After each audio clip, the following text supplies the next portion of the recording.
નમસ્કાર મિત્રો, સીધું ને સટના એપિસોડમાં આપણી સાથે દિલીપભાઈ પટેલ જોડાયા છે.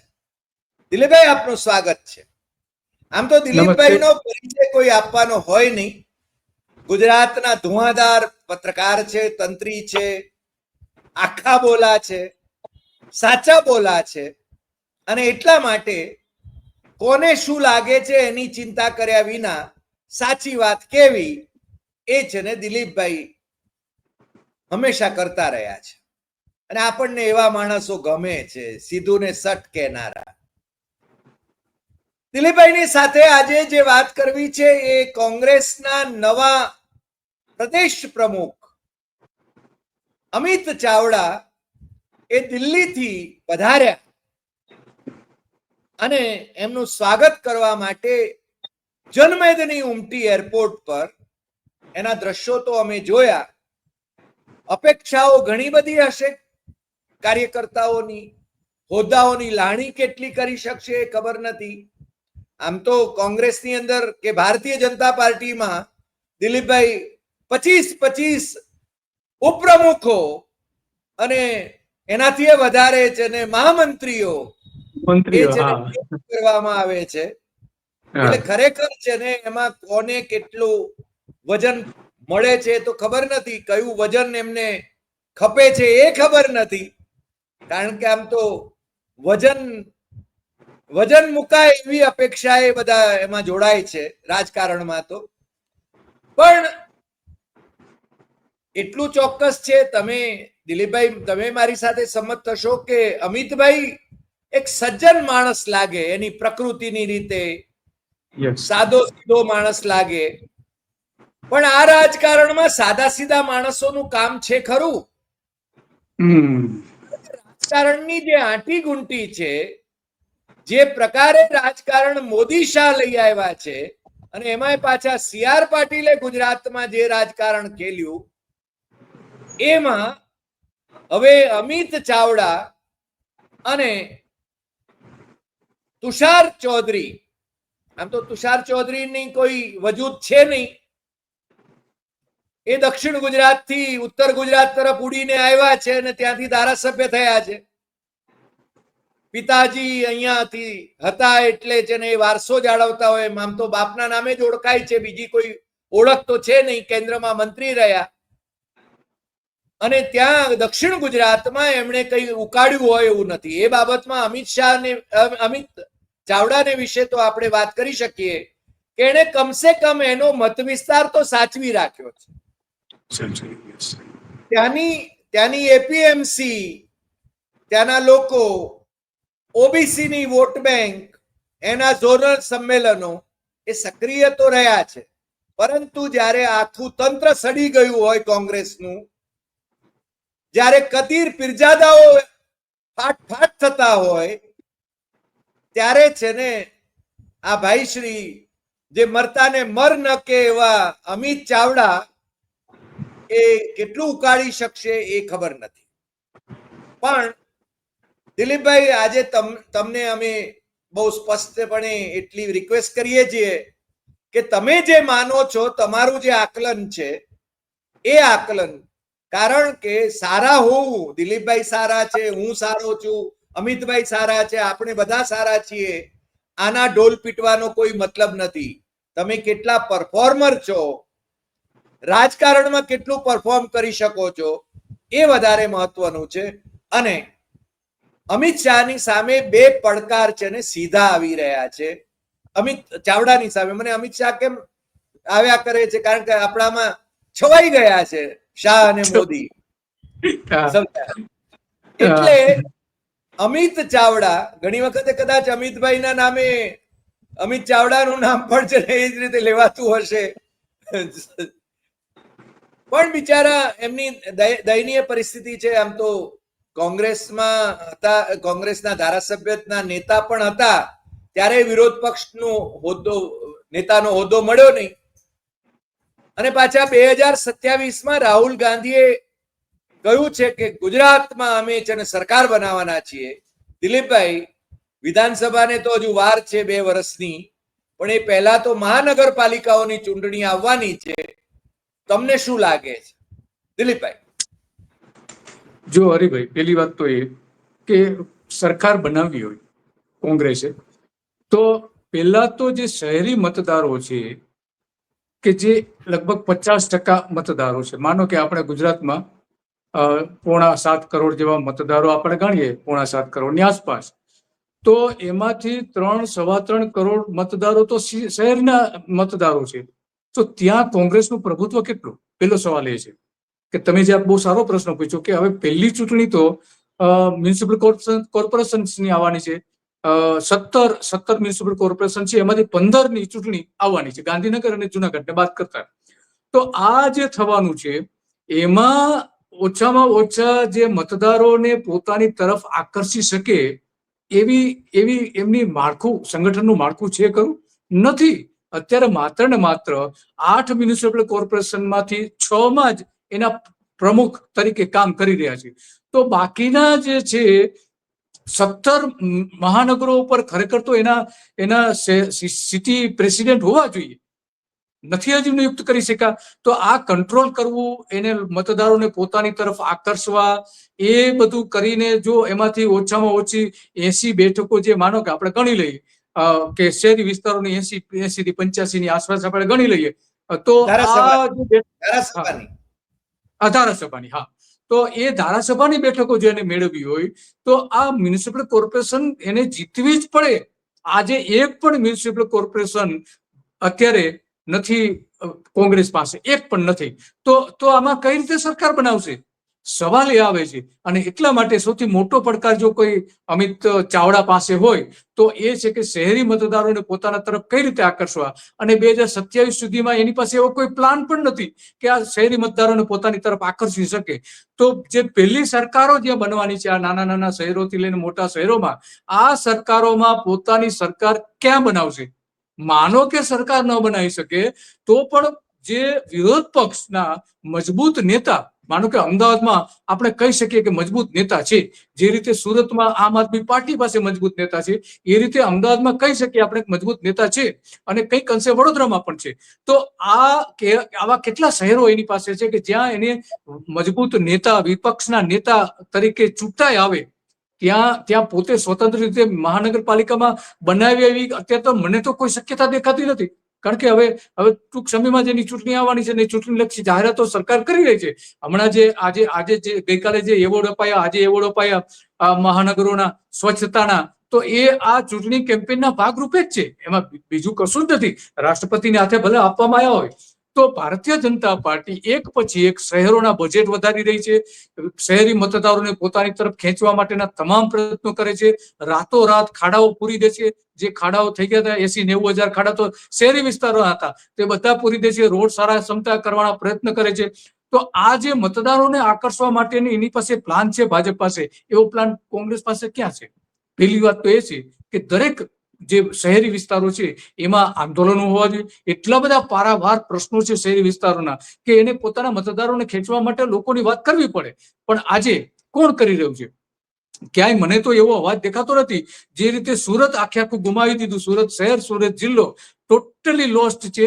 આ કદીર પીરજાદાનું જે તમે નામ લીધું એ, તો પેલા તો કદીર પીરજાદા જેવા જે લંગડા ઘોડાઓ છે એને ખરેખર તો દૂર કરી દેવા જોઈએ. એને બદલે આ અત્યારે જે સંગઠનનું માળખું રાહુલ ગાંધીએ જે બનાવ્યું છે એમાં જ ઘણી બધી ત્રુટીઓ દેખાઈ રહી છે શહેરી વિસ્તારો. કારણ કે આપણે શહેરી વિસ્તારની જે આજે વાત કરી છે, પહેલી ચૂંટણી ત્યાં આવી રહી છે, એટલા માટે શહેરી ઉપર આપણે વધારે ફોકસ કરી રહ્યા છીએ. તો આ મૂળ બાબત છે કે તમારે શહેરી વિસ્તારના જે 16 મહાનગરોમાંથી 17 મહાનગરોમાંથી 15માં જે ચૂંટણી આવવાની છે એમાં ઓછામાં ઓછા 2 થી 2.5 કરોડ મતદારોની ગણતરી છે. 2 થી 2.5 કરોડ મતદારો. તો એમાંથી તમે 50% લઈ આવશો? બિલકુલ મને આશા દેખાતી નથી. અને એટલા માટે હવે પછીની જે સરકાર બનવાની છે એ સરકાર આ મહાનગરોના આધારે બનવાની છે. કોણ બનાવશે? કોંગ્રેસ લઈ શકશે એમાંથી બેઠકો? બિલકુલ નથી લઈ શકે. એમાં અત્યારે હાલત એવી છે. તો આ આખી વાત છે એટલા માટે મહત્વની બને છે કે શહેરી વિસ્તારોમાં આ જે રાહુલ ગાંધીએ ફોકસ કરવું જોઈએ નથી કરતા. એના બદલે રાહુલ ગાંધીનું જે ફોકસ દેખાઈ રહ્યું છે એ પછાત વર્ગોને વધારે પ્રાધાન્ય આપવું, પછાત વર્ગોના કારણે મતો મેળવવા, આ આખું એનું રાજકીય ગણિત છે. એનો સીધો અમલ આપણે અમિત ચાવડાની જાહેરાતની નિયુક્તિમાંથી આપણે જોઈ શકીએ છીએ. આની પહેલા અમિત ચાવડા જ્યારે પ્રદેશ પ્રમુખ હતા તો એમણે રાજીનામું આપેલું, તો રાહુલ ગાંધીએ કેમ એ સ્વીકારી લીધું? બીજી મુદત એને આપવાની જરૂર હતી, એ ન આપી. તો આ અત્યારે એમની નિયુક્તિ શા માટે થઈ છે, સૌથી મોટી આશ્ચર્ય છે. ખરેખર લડાયક જે નેતાઓ હતા કોંગ્રેસ પાસે છે, લડાયક નથી એવું નથી. ઓછામાં ઓછા મારી દ્રષ્ટિએ 10 જેટલા એવા નેતાઓ છે કે જે સામે લડી શકે છે, મતદારોને કન્વિન્સ કરી શકે છે અને મતદારોમાં વિશ્વાસ ઉભો કરી શકે એમ છે કે કોંગ્રેસ આપણા માટે કંઈક કરશે શહેરી વિસ્તારોમાં. તો એ અહીંયા ક્યાંય દેખાતું નથી. એટલા માટે મને બહુ આશા નથી હરિભાઈ કે હવે 2027માં ચૂંટણી જીતશે. જો આ મ્યુનિસિપલ કોર્પોરેશનમાંથી વધારે નહીં 4 મ્યુનિસિપલ કોર્પોરેશન જીતે, માત્ર 4, વધારે નહીં, તો પણ એના માટે બહુ મોટો વિજય હશે. પરંતુ એ વિજય પણ મને તો દેખાતો નથી હરિભાઈ. દિલીપભાઈ, આપે બહુ સારી વાત કરી અને આપે એમ પણ કહ્યું કે એના 10 જેટલા એવા તો નેતાઓ છે કે જે છે ને ધુઆધાર છે. પણ મને લાગે છે કોંગ્રેસને એવા નેતાઓનો ખપ નથી કદાચ. બીજું, આપ મારી એ વાત સાથે પણ સંમત છો કે કદીર પીરજાદા જેવા ગદ્દારોને પાર્ટીએ કાઢી મૂકવા જોઈએ. એને બદલે મેં ગઈકાલે જ કહ્યું હતું કે સિદ્ધાર્થ પટેલ જેવા પ્રદેશ કોંગ્રેસના અધ્યક્ષ રહેલા મહાનુભાવ એ કદીર પીરજાદાનો બચાવ કરતા હોય ને પટેલ હોવા છતાં મને તો નવાઈ લાગે છે. મને કદીર પીરજાદા ને હું ક્યારે મળ્યો નથી, મળ્યાનો મને યાદ પણ નથી. મને એના માટે કોઈ રોષ પણ નથી અને અનુરાગ પણ નથી. પરંતુ એના વિશે એટલી વાત મેં સાંભળી છે કે એણે ઇન્દિરા ગાંધીના ફોટા ઉપર પેશાબ કરેલો.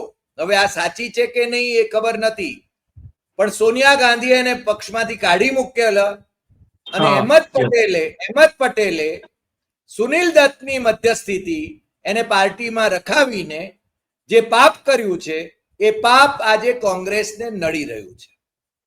અને સુરત આખું જે દક્ષિણ ગુજરાત જે કોંગ્રેસનો ગઢ હતું એ છે ને અત્યારે છિન્ન ભિન્ન છે. અને એ પાછું એ છે ને જાણે કદીર પીરજાદાને લખી આપ્યું છે એવું લાગે, કારણ કે એનો અધ્યક્ષ પણ એને જ નિયુક્ત કરાયો છે.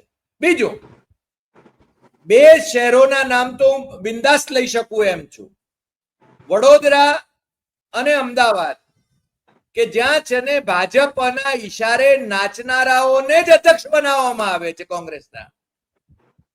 આ ફરિયાદ મારી કે તમારી નથી, આપણને કોઈ ફરક નથી પડતો કોંગ્રેસ જીતે કે ભારતીય જનતા પાર્ટી જીતે, આપણે કોઈ લાભ લેવા નથી. પણ એમની પાર્ટીની અંદરથી જ આ અવાજ ઉઠેલો છે કે ભારતીય જનતા પાર્ટી સાથે સેટિંગ કરનારા એ લોકોને તમે અધ્યક્ષ બનાવો છો, લંગડા ગોળાઓને અધ્યક્ષ બનાવો છો, તો તમે જેને જીતવાની અપેક્ષા કઈ રીતે કરી શકો? અને મેં કહ્યું એમ, અમિત ચાવડાએ મને આજે એક મેસેજ મોકલાવ્યો છે, તમને કદાચ આવ્યો હોય એવું એ બને. વડીલ, તમારું માર્ગદર્શન આશીર્વાદ સદા રહ્યા છે અને આવનારા સંઘર્ષના દિવસોમાં પણ રહેશે જ એવો વિશ્વાસ છે. આભાર. એટલે મેં એમને લખ્યું કે સંઘર્ષમાં અડીખમ રહી વિજયી ભવ. આપણે વડીલ તરીકે તો એ જ કહીએ ને. હું છે ને પેલા ધર્મગુરુઓ જેમ આશીર્વાદ બંને પક્ષોને આપે કે તમે વિજયી ભવ, એવું તો આપણે કરતા નથી. પણ આપણે એવું માનીએ છીએ કે વિપક્ષ છે ને મજબૂત તો હોવો જોઈએ. યસ, 100% જે હોય પણ વિપક્ષ મજબૂત હોવો જોઈએ. પણ બીજી વાત, આ જે અમિત ચાવડા, હું એમ કહું છું કે મરતાને મર ન કે એવો માણસ, એને મૂકીને કોંગ્રેસ શું સંદેશ આપવા માંગે છે? રાહુલ ગાંધી શું સંદેશ આપવા માંગે છે? મારી દ્રષ્ટિએ આમાં જે કઈ નિર્ણય લીધો છે રાહુલ ગાંધીએ, એ મારી દ્રષ્ટિએ બરાબર નથી, બિલકુલ બરાબર નથી. કારણ કે અત્યારે જરૂર છે કે ભારતીય જનતા પાર્ટીના જે આ કોંગ્રેસના જેટલા ગુંડાઓ જે ભાજપમાં જતા રહ્યા છે એની સામે ટક્કર ઝીલી શકે એવા કમસે કમ થોડા નેતાઓ તો જોઈએ કોંગ્રેસ પાસે કે એને બરાબરનો જવાબ આપી શકે. CR પાટીલ, આપણે જાણીએ છીએ કે CR પાટીલની કાર્યનીતિ કેવી છે ને એ શું કરે છે ને શું કર્યું છે એને, એ બધું જ આપણે જાણીએ છીએ. તો એની સામે લડી શકે એવી ક્ષમતા બિલકુલ નથી અમિત ચાવડા પાસે. એની જે આંટીઘૂંટી સી.આર. પાટીલ જે રીતે ફંડ ભેગું કરે છે, ભલે ગમે તે રીતે ફંડ ભેગું કરે છે, પણ પાર્ટી માટે મોટામાં મોટું ફંડ લાવનાર સી.આર. પાટીલ છે અને એટલા માટે તેને અધ્યક્ષ બનાવવામાં આવ્યા હતા. તો અમિત ચાવડા એ કરી શકશે ખરા? સી.આર. પાટીલની સામે ટક્કર લઈ શકે, ફંડ લાવી શકે એવી ક્ષમતા ખરી? કારણ કે પેલું તો ફંડની જરૂર પડશે. અત્યારે જે કઈ ચૂંટણીમાં જે કઈ ખર્ચ થાય છે, માનો કે 100 રૂપિયાનું ખર્ચ થાય છે, તો એમાં 95 રૂપિયા ખર્ચ તો ભારતીય જનતા પાર્ટી કરે છે. બાકીના 5% બાકી બધા આવી જાય છે. એમાં કોંગ્રેસ આવી જાય, આમ આદમી પાર્ટી આવી જાય અને કુલ ગુજરાતના જે 94 જેટલા પક્ષો છે એ બધાનું એ 5%માં ફંડ આવી જાય છે. તો આટલી રીતે સક્ષમ જો પક્ષ હોય અને એની સામે જયારે ચૂંટણી લડવાની થશે આવતા વર્ષે અને 2027માં, તો એના માટે ફંડ ક્યાંથી લાવશે? સૌથી મોટો સવાલ છે. ફંડ એકઠું કરી શકશે ખરા? આપનારાઓ છે ખરા? કારણ કે ફંડ આપનારા વર્ગ છે કોણ? જે ફંડ આપી શકે એવા આપણે તમે નામ જુઓ તો કોંગ્રેસ, ભારતીય જનતા પાર્ટીમાં તો એમાં પછાત વર્ગના ધનાઢ્ય લોકો બહુ ઓછા છે. જે કઈ ફંડ આપે છે એ ઉજળિયાત વર્ગના લોકો છે, ઉદ્યોગપતિઓ છે, એ મોટાભાગની પાર્ટીઓને ફંડ આપે છે. સુરત એમાં સૌથી મોટું કેન્દ્ર છે, અમદાવાદ કરતા પણ. કારણ કે સુરતમાં નાક દબાવી ભારતીય જનતા પાર્ટીના નેતાઓ ત્યાંથી ફંડ એકઠું કરે છે. એ પછી આ હમણાં જે 50,000 કરોડ રૂપિયાનું જે એરપોર્ટનું જમીન સ્કેમ આ 4-5 દિવસથી જે ચર્ચામાં છે, તો એ કેમ રાતોરાત દિલ્હીથી નરેન્દ્ર મોદીની જાણમાં હશે જ કે દિલ્હીથી આ બધી સૂચનાઓ થઈને જમીન છૂટી કરી દીધી. તો એ ફંડ ક્યાંથી આવશે? એ આવા જ કામોમાંથી એને ફંડ આવી રહ્યું છે. અને પછી એ વર્દી આપી દેવામાં આવે છે કે ભાઈ આ સભાઓ, અમારી જે 50 સભા થવાની છે એ 50 સભાનું ખર્ચ તમારે આપવાનું છે. ભલે સીધી રીતે પૈસા ન લે, પણ આ રીતે વર્દી આપીને પણ ભ્રષ્ટાચાર કરવા માટે જે ભાજપના નેતાઓ એકા છે, એની સામે અમિત ચાવડા શું કરવાના છે? બીજો પ્રશ્ન એ આવીને ઉભો છે કે સંગઠનનું શું? સંગઠન કઈ રીતે મજબૂત કરશે? સંગઠનના જે જિલ્લા પ્રમુખો છે એને બનાવી તો દીધા છે, 4 ને બાદ કરતા હજુ 4 બાકી છે. તો આ જે સંગઠનના પ્રમુખો બનાવ્યા છે એમાં રાહુલ ગાંધીએ એવું કહ્યું હતું કે અમે એને પ્રદેશ પ્રમુખ કરતા પણ જિલ્લાની વધારે સત્તા આપીશું. તો એ જે પાવર ડેલિગેટ્સ કરવાના હતા એ પાવર તો ડેલિગેટ્સ કર્યા નથી. તો આવા જે 18 મહાનગરો છે એના જિલ્લા પ્રમુખો, શહેર પ્રમુખો, તો એ કરશે શું જ્યાં સુધી પાવર એને ડેલિગેટ્સ નહીં થાય કે ટિકિટ તમારે નક્કી કરવાની છે, તમારે મહત્વના નીતિ વિષયક જિલ્લાના નિર્ણયો લેવાના છે, આંદોલનો કેમ કરવા એ તમારે નક્કી કરવાનું છે. તો આ અમિત ચાવડા કરાવી શકશે ખરા? મને કોઈ આશા નથી દેખાતી હરિભાઈ. નહીં, એટલે પ્રશ્ન એ છે કે કોંગ્રેસ એ પોતે છે ને કઈ રીતે જીત તરફ જશે. લોકો આમાં એવું કે છે કે લોકો સ્વયંભૂ એમ કે પરિવર્તન ઈચ્છે છે. ભાઈ, લોકો તો છે ને 26માંથી 26 બેઠકો ભારતીય જનતા પાર્ટીને આપ્યા પછી અમારો વીમો નથી મળતો, ખેડૂતોને પાક વીમો નથી મળ્યો, એની ફરિયાદો કરે છે. મેં ટીવી ઉપર કહેલું, ભાઈ, મેં કીધું તમે આવી ખોટી ખોટી ફરિયાદો કેમ કરો છો? કારણ કે આ રાજ્યમાં તો લીલા લહેર છે.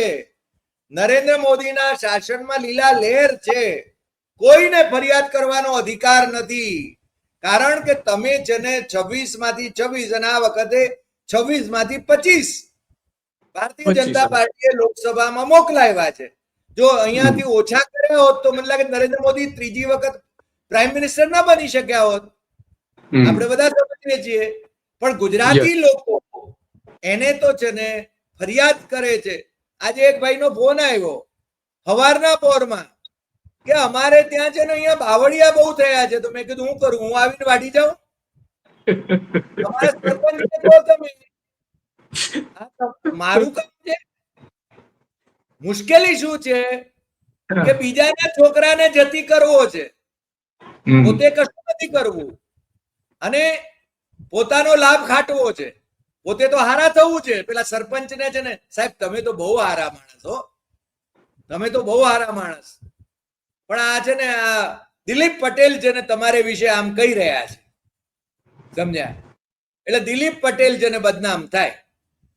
પ્રશ્ન છે આ ગુજરાતીઓની માનસિકતા છે.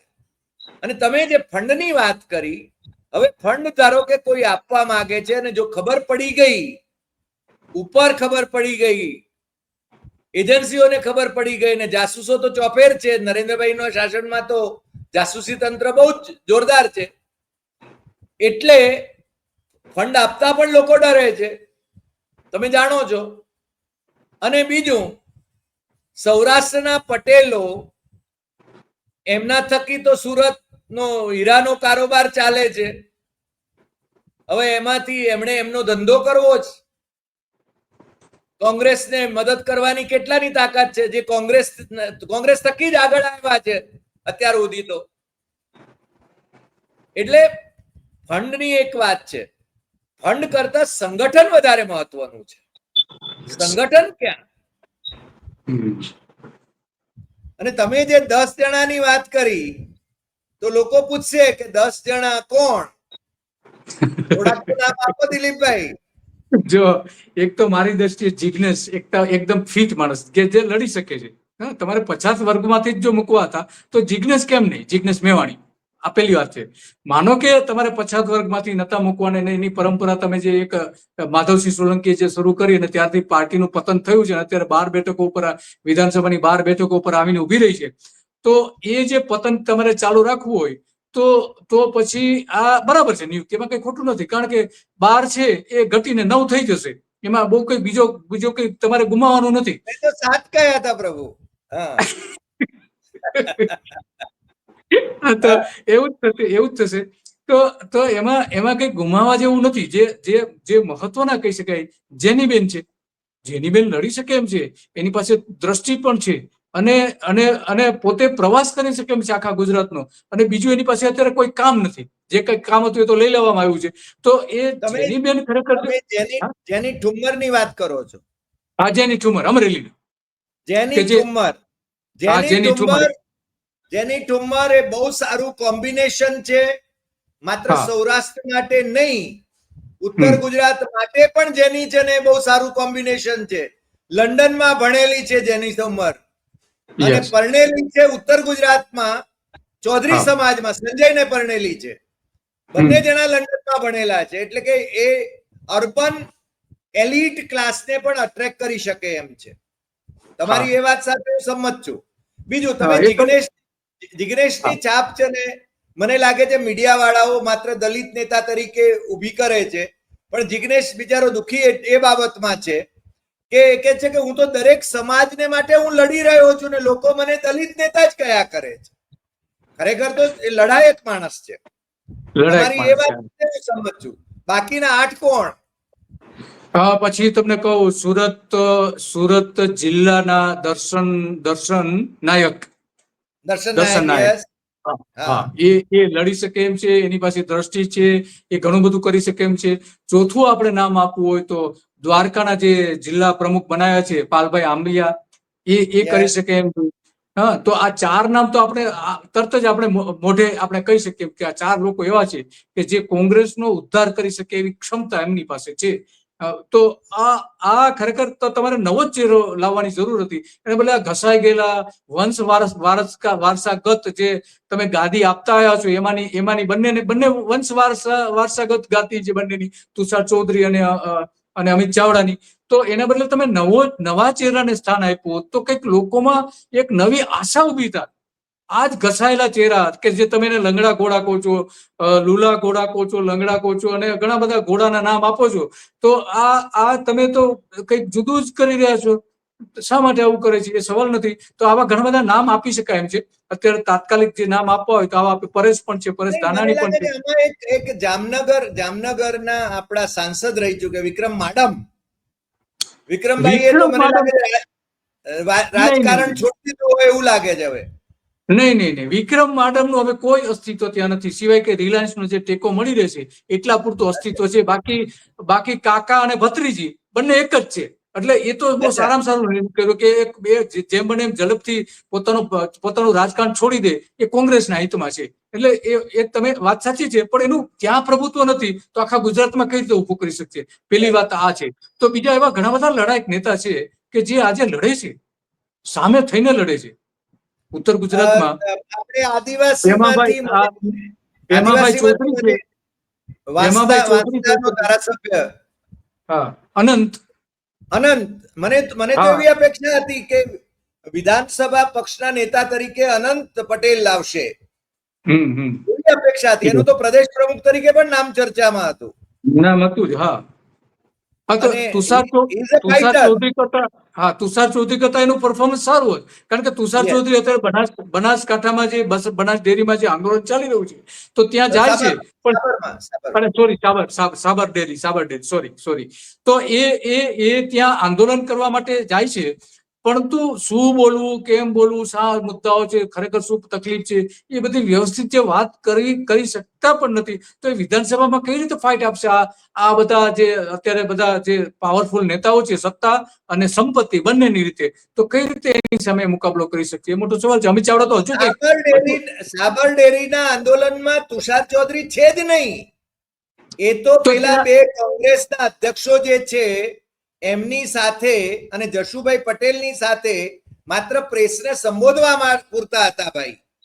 હા તો પણ એને મુદ્દાઓ જે રજૂ કરવા જોઈએ હરિભાઈ એ મારી દ્રષ્ટિએ સારી રીતે મુદ્દા રજૂ કરી શકે ને જે પોતે જ મુદ્દાઓ જો રજૂ ન કરી શકતા હોય તો લોકોને કન્વિન્સ કઈ રીતે કરશે વિધાનસભાને કન્વિન્સ કઈ રીતે કરશે ધારાસભ્યોને કઈ રીતે કન્વિન્સ કરશે કારણ કે તમારો જે મેસેજ જવાનો છે તો વિધાનસભામાંથી જ જવાનો છે ને લોકો સુધી એ જે મેસેજ તમારે પહોંચાડવાનો છે કોંગ્રેસમાં જે વિશ્વાસ ઉભો કરવાનો છે એ ક્યાંથી આ બે પાવર હાઉસ છે એક પ્રદેશ પ્રમુખ અને બીજા વિધાનસભા છે તો આ બંનેમાંથી જો કંઈક એવું કંઈક થાય કે જે લોકો સુધી મેસેજ પહોંચે અને લોકોને વિશ્વાસ ઉભો થાય કે નહીં હવે પરિવર્તન થઈ શકે એમ છે લોકોની અપેક્ષા છે નથી એવું નથી કોંગ્રેસ ઉપર પૂરેપૂરી અપેક્ષા આજે પણ છે એ લખી રાખો તમે પરંતુ એ વિશ્વાસ ઉભો કરી શકે એવા નેતા ક્યાં છે નેતા જો વિશ્વાસ ઉભો કરી શકે એવા નેતા હોય ગોપાલ ઇટાલિયા જો એક સામાન્ય કોન્સ્ટેબલ થી લઈને આપણે પ્રદીપ જાડેજાને જુત્તું મારવાથી લઈને રાજકારણમાં આગળ આવીને વિધાનસભા સુધી પહોંચતા હોય અને લોકોમાં જે વિશ્વાસનું વાતાવરણ જે ઊભું કરી શકતા હોય